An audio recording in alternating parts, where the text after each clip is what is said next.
Bendiciones a todos, bendiciones. El día de hoy vamos a demostrar que en el texto hebreo de Primera de Samuel, capítulo 16, verso 15, Primera de Samuel, capítulo 16, verso 15, vamos a demostrar que el texto hebreo también puede traducir que había un espíritu malo contra Dios, contra Adonai, es decir, contra Elohim, contra Yahvé.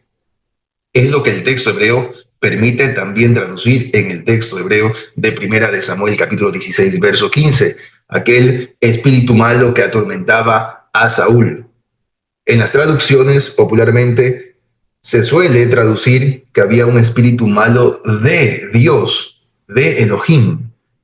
Pero vamos a ver que esto a nivel sintáctico también se puede tratar de un caso genitivo objetivo en cuanto a la sintaxis del hebreo bíblico. Es decir, vamos a proponer otra traducción que sí es posible aquí tal cual en este texto hebreo. Aquí dice entonces, el verso 15 dice, Vayomeru abde Shaul elav, hinnachna ruach Elohim ra, mevaiteja. Sería entonces acá la traducción que los siervos de Saúl le dijeron, mira, aquí está un ruaj malo contra Elohim, un espíritu malo contra Elohim. Atención aquí a lo que vamos a encerrar. Fíjense, aquí aparece ruaj Elohim ra. Ruach Elohim Ra, que sería entonces un espíritu malo contra Elohim. Es esta parte de la Biblia hebrea donde muchas traducciones han traducido un espíritu malo de Elohim, como que le perteneciera a Elohim, como que si aquel espíritu malo perteneciera al reino de Dios, perteneciera al reino de la luz o algo parecido, o al campamento de Elohim. Pero vamos a ver que aquí el texto hebreo donde dice Ruach Elohim Ra también se puede traducir como un espíritu malo contra Dios, contra Adonai, contra el Creador como tal. Bueno, para los estudiantes de hebreo bíblico, recuerden por favor que aquí la palabra Ra, malo o mala en este caso que es femenino, es un adjetivo femenino singular, igual que el sustantivo ruach, que es un sustantivo femenino singular. Por tanto, la palabra ra, mala o malo en este caso, en nuestro español malo por ahora, este adjetivo está calificando a la palabra ruach, que también es un sustantivo femenino singular. Entonces, el adjetivo ra, mala o malo, concuerda en género, número, con la palabra ruach, con el sustantivo ruach, que, repito, es un sustantivo femenino singular. Concuerda con el adjetivo ra en género número. Por tanto, ra, malo o mala, califica a ruach, espíritu. Entonces aquí nos está diciendo que es un espíritu de un Dios malo. Por si acaso digo eso para que se tenga presente. Porque la palabra ra no puede calificar a la palabra Elohim porque no concuerda en el caso del género. Sin embargo, Ra solamente puede concordar con Ruach, espíritu, en género y número. Por eso la traducción en Ruach Elohim Ra sería un espíritu malo o un espíritu dañino contra Elohim, contra Dios, contra el Creador, etc. ¿Por qué motivo yo he traducido un espíritu malo contra Elohim, contra Dios, contra el Creador? ¿Por qué motivo sucede esto? ¿Por qué motivo no lo he traducido igual que otras traducciones que suelen traducirlo como un espíritu malo de Dios, como que si perteneciera ese espíritu malo a Dios? ¿Por qué motivo no he hecho eso?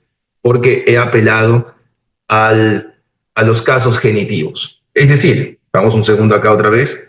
Aquí tenemos en Ruach Elohim Ra, tenemos un caso genitivo donde la palabra Ruach se construye sobre la palabra Elohim. Voy a hacerlo más amplio.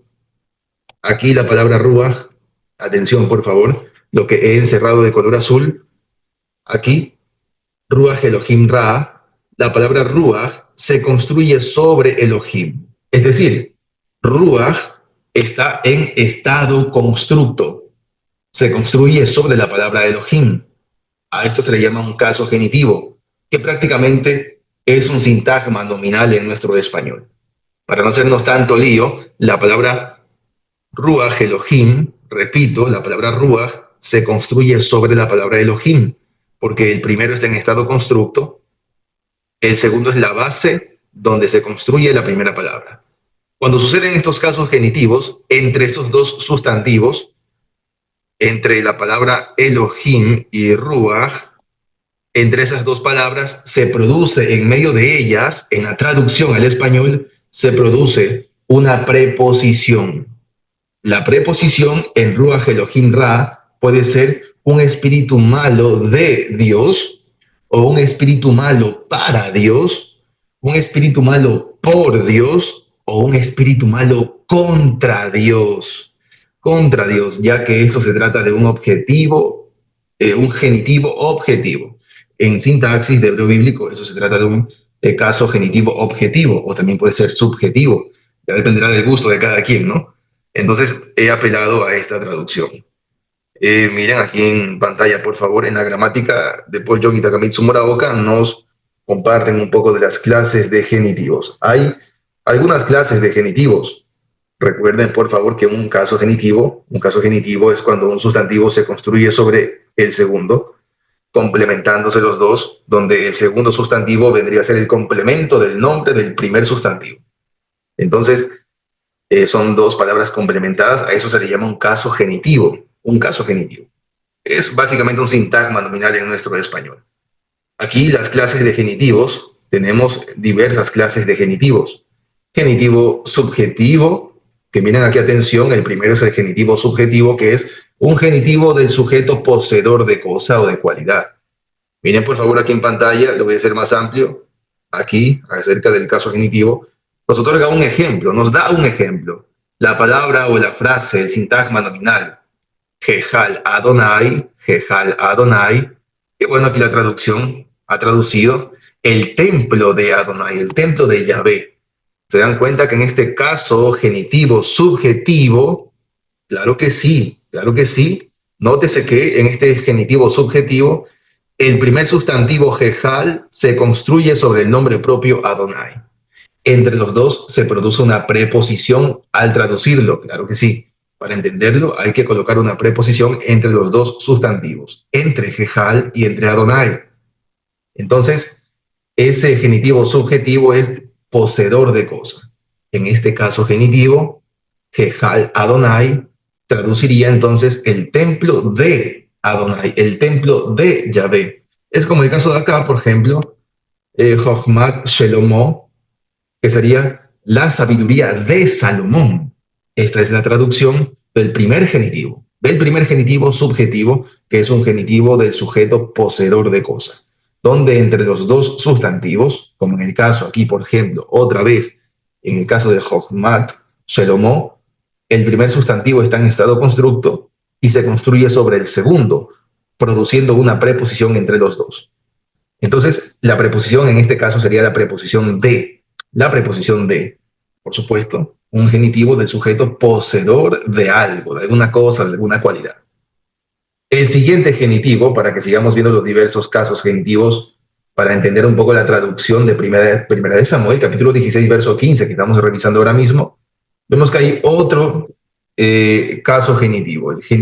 El segundo caso genitivo, que tienen subdivisiones, por supuesto, tienen subdivisiones, pero este segundo caso genitivo es el genitivo objetivo.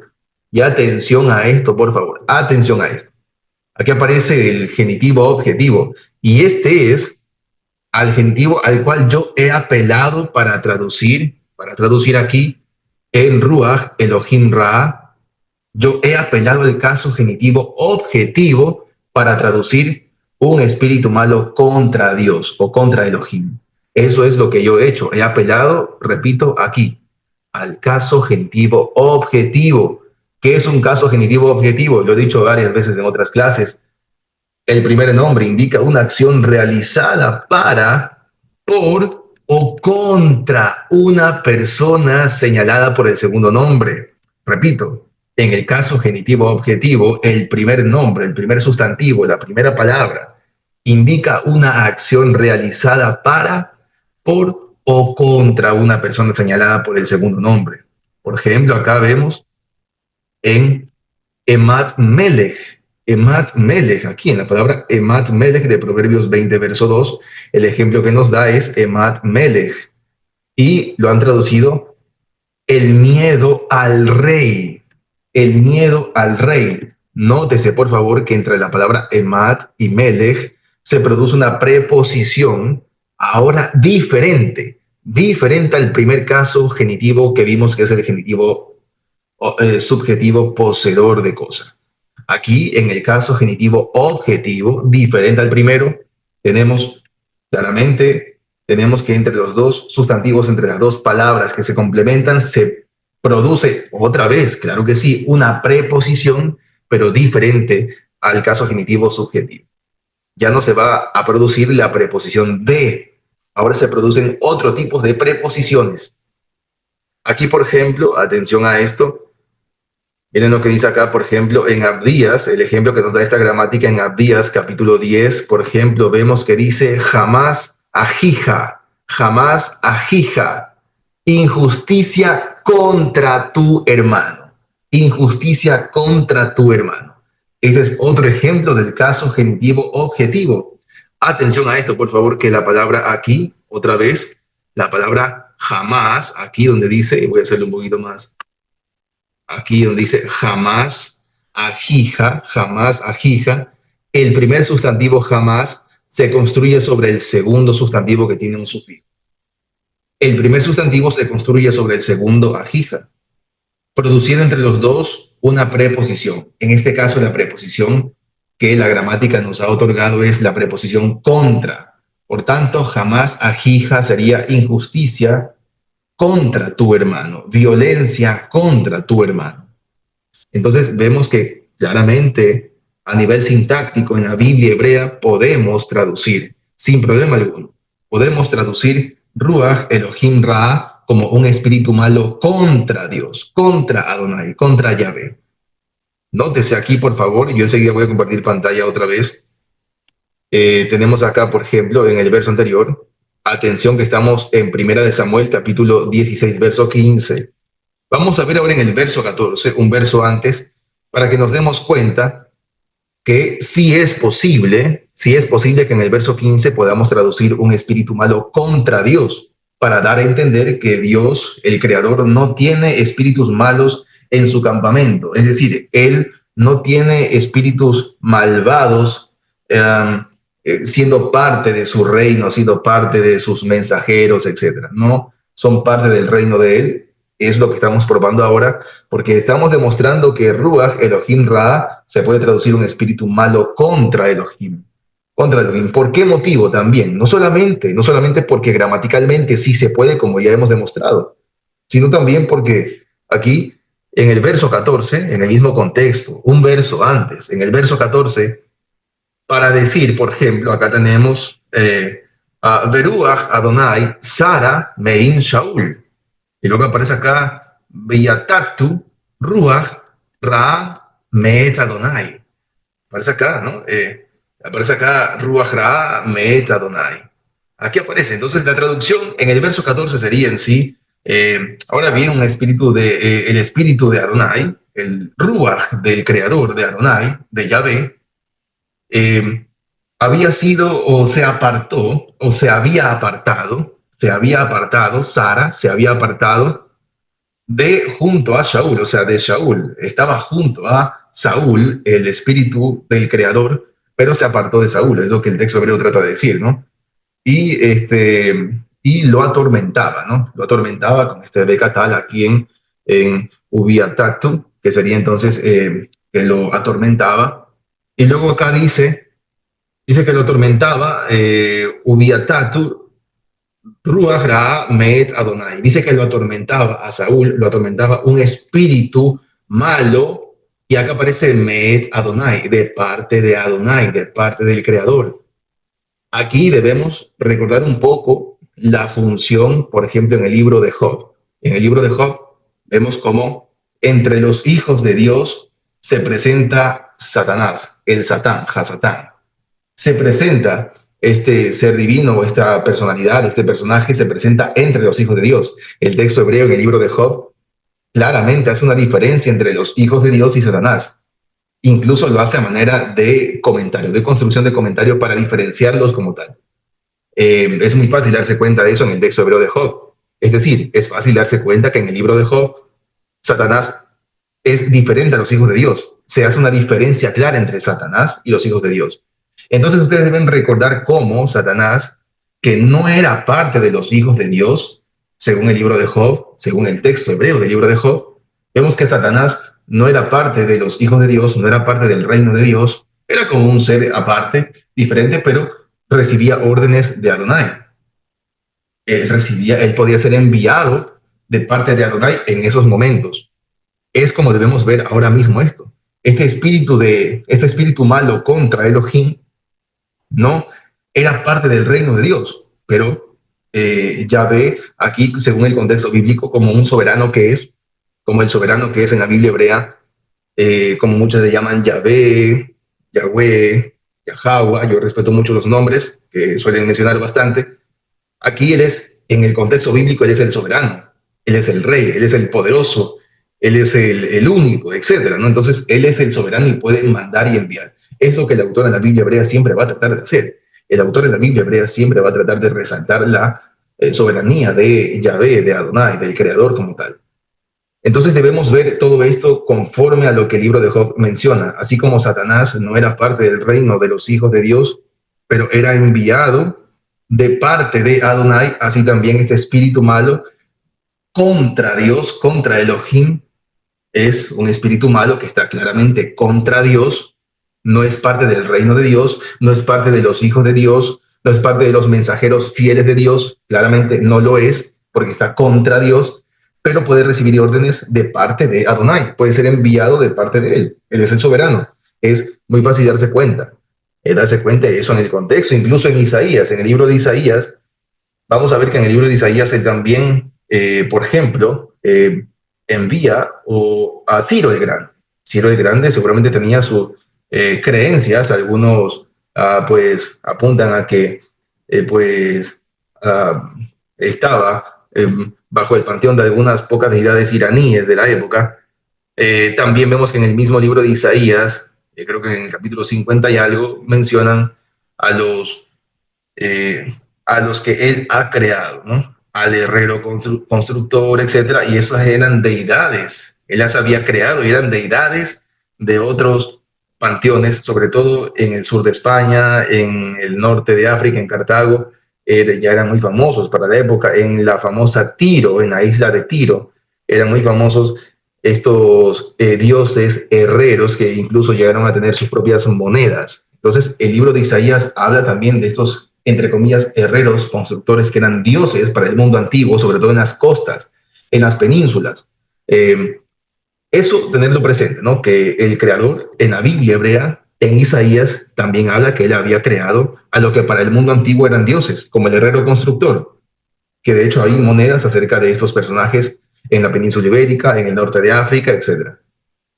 Eso es lo que debemos entender.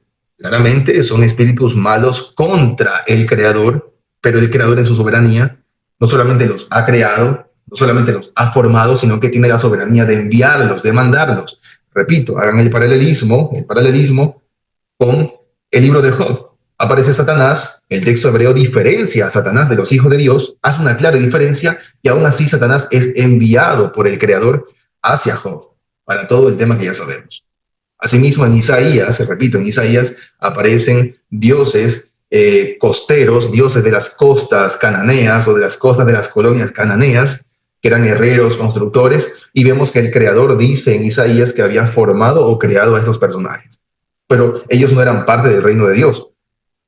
Quizás alguna vez lo fueron, quizás algún momento lo fueron, luego se rebelaron. Bueno, podemos especular muchas cosas, pero aunque hayan sido creación, formación de Adonai, según la Biblia hebrea, para esos momentos ya no lo eran. Eran otro tipo de deidades, otro tipo de seres, otro tipo de personajes. más o menos como lo que hace el profeta Ezequiel en la entonación que hace hacia la ciudad de Tiro. Cuando habla acerca de la ciudad de Tiro, vemos una referencia clara al rey de Tiro. El único rey famosísimo en Tiro era el rey Melcar. El rey de la ciudad Melcar, el Hércules cananeo, Heracles como tal, era el rey de Tiro. Y vemos que se desarrolla toda una profecía contra ese dios cananeo Melcar, rey de Tiro, que vemos que caminaba sobre las piedras del Edén, era un querubín protector, es decir, eran servidores, seres que en algún momento sirvieron, pero para ese momento ya no estaban siendo parte del reino de Dios, ya no eran parte del reino del Creador, ya no estaban con él. Todo lo contrario, estaban contra Elohim, contra Dios, contra el Creador. Tal cual es lo que vemos aquí en Ruach Elohim Ra, un espíritu malo contra Elohim.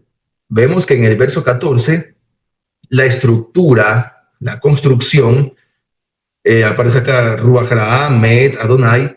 Aquí ya no está traduciendo, aquí por ejemplo, donde suelen traducir un espíritu malo de parte de Dios o de parte de Yahvé. Nótese que aquí Ruach Ra, Met, Adonai, aquí arriba, es ya diferente. Miren aquí, diferente por completo a la construcción que vemos aquí abajo. Muy diferente, por completo. Acá tenemos Ruach Ra.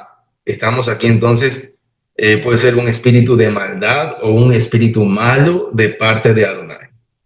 Entonces, vemos que aquí en sí no hay, al parecer, un caso genitivo, no hay una construcción de un sustantivo sobre el segundo, sino que vemos el sustantivo con su adjetivo calificativo, malo o mala, vemos una preposición y una partícula, más el nombre propio Adonai.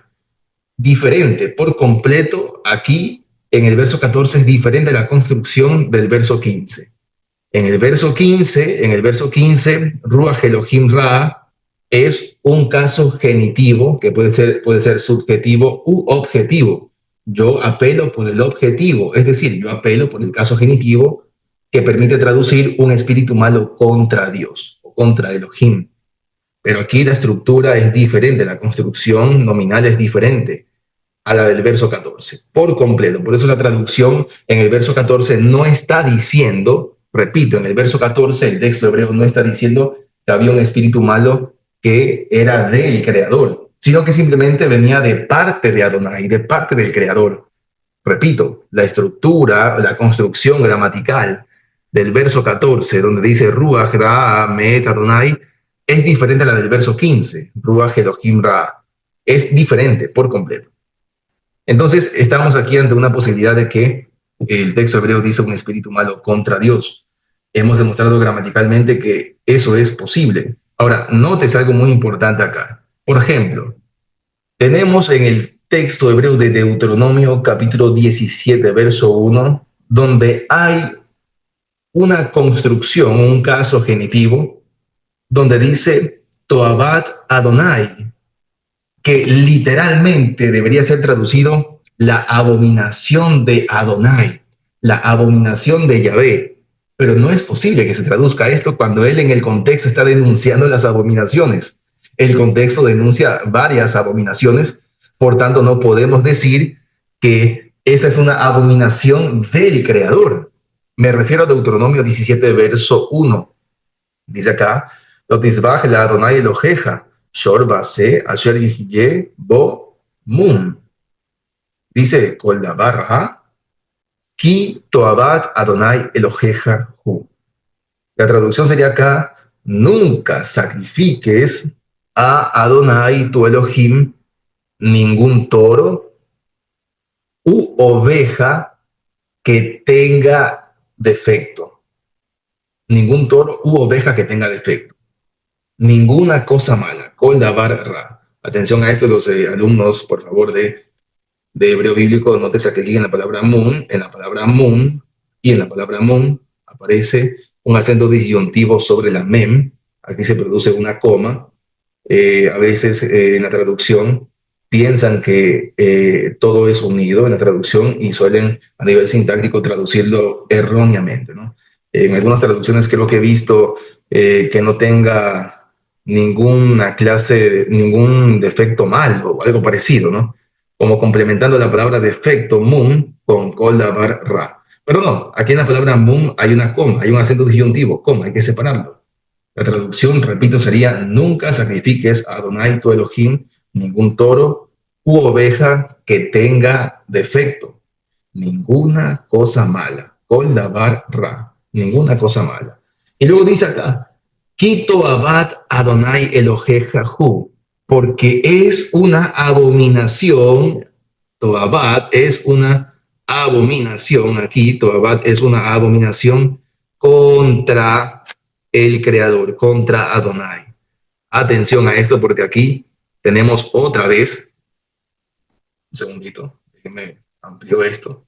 Tenemos acá, por favor, otra vez un caso genitivo objetivo. Toabat Adonai. Aquí la palabra Toabat está en estado constructo, es la forma constructa femenina de Toeba, abominación, Toabat Adonai.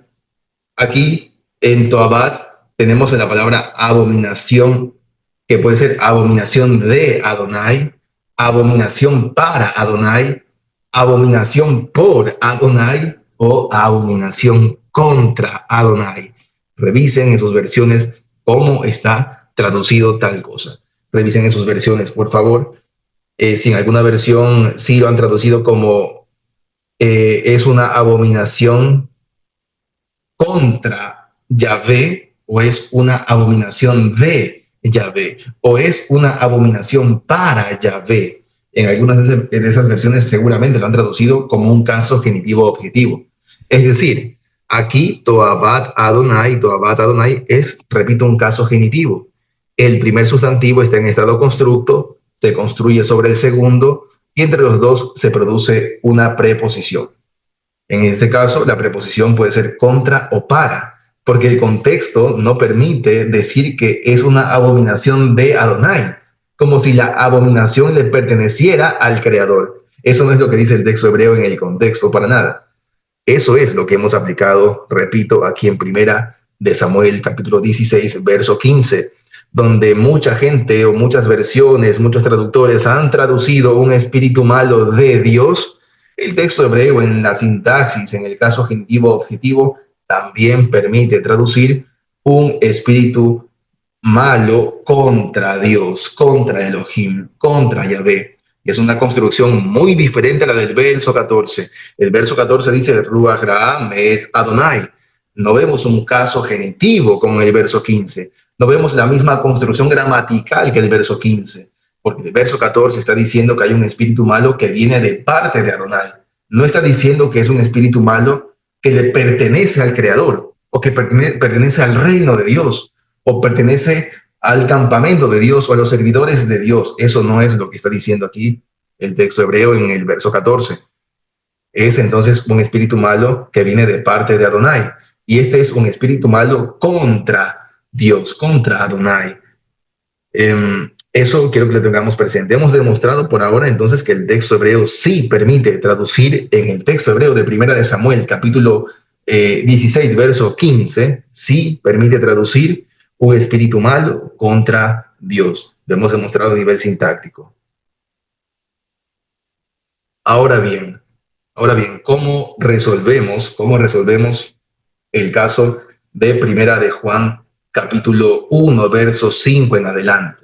Primero, es un verso muy utilizado para muchas personas que les gusta seguir pecando y haciendo cuantas locuras, y dicen que siempre van a ser pecadores, y más bien que si ellos no afirman que son pecadores, son mentirosos.